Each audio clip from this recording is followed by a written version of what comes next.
So how do we start to declare war against insecurity in Nigeria?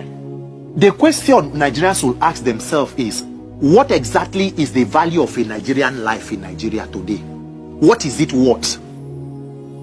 52 people were killed in a state. The president is reflecting about his policies in a foreign country. If cows of herdsmen are killed, you will see Mieti Allah will come out and put out a statement. If we decide that as a people, we have accepted our fate, that there is no value or dignity to the Nigerian life, we can keep quiet and wait for your turn. Tomorrow it is Ondo, next tomorrow. Look at one of the Afenifere leaders, Paru Ben Fashoronti. You remember his daughter, the poor woman who had lived all her life overseas. She came to attend an event. She was carried by herdsmen and they killed that poor lady.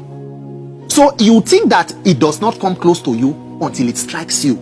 There are people from the east today in Nigeria who cannot go to their villages to go and attend anything. They are stuck in other cities. Even in Benue, they can't go to their farms. They can't go to their farms. And then you are talking of why there is hunger and everything.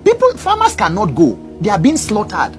So all of us will have to ask ourselves the question, are we worth the life that we have? Do we really want to dignify the Nigerian life? Imagine 50 US citizens killed by not hurricane, earthquake, internal security. Somebody went and slaughtered, and the president of America is in another country, reflecting on his policies. Nigerians have become so used to bad governance that we have accepted our fate. So we have become docile.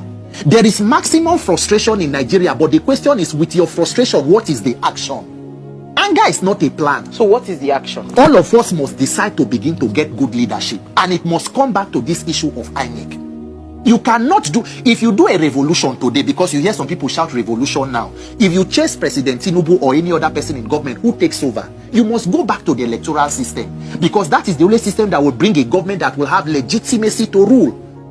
So whether or not you like, look at what happened in Bangladesh. You protest, you went there. So these reforms that you are asking for, who is in charge of doing the reform? Is it not your National Assembly? It is the National Assembly. So what are we saying? That is where men must mount. That is where the focus must be. The protest that will happen in Nigeria, that will change Nigeria, will be in the National Assembly. It is not the Senate President's house. It is the People's Parliament.